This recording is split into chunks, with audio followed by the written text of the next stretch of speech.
C'est devant un parterre des députés et des invités de marque que le premier responsable du Parlement de la CEMAC, l'honorable Évariste Ngamana, a déclaré close ce 12 mars la première session extraordinaire de l'année 2024 du Parlement de la CEMAC. Dans son discours de circonstance, le président Évariste Ngamana a salué à sa juste valeur le travail abattu par les deux commissions permanentes du Parlement. Qu'il me soit aussi et surtout permis de saluer le travail très remarquable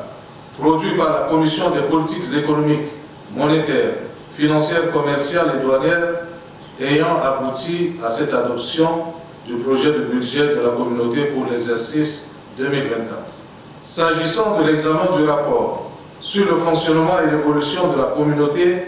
par la Commission des affaires institutionnelles, de la justice, des droits de l'homme et des politiques sectorielles communes, l'on est en droit de se féliciter de ce que le travail produit par la Commission saisie de ce dossier permettra un fonctionnement harmonieux de notre communauté en tenant compte bien sûr des aspirations légitimes de nos citoyens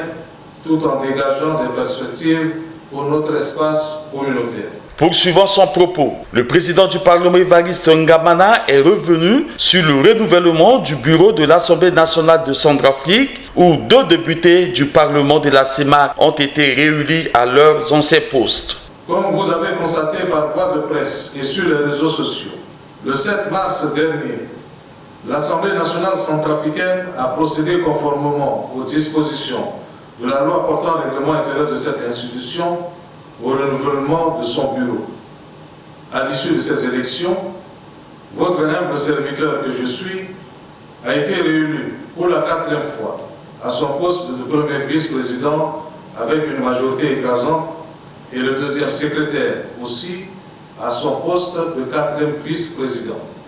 On notait également à cette cérémonie la présence du ministre de l'intégration régionale de la Guinée équatoriale, Lucas Abagatiama, du gouvernement de la commission de la CEMAC, conduit par son président Balthazar Ngonga Edio, des ambassadeurs et représentants des organismes internationaux accrédités en Guinée équatoriale. Une photo de famille a mis fin à cette cérémonie.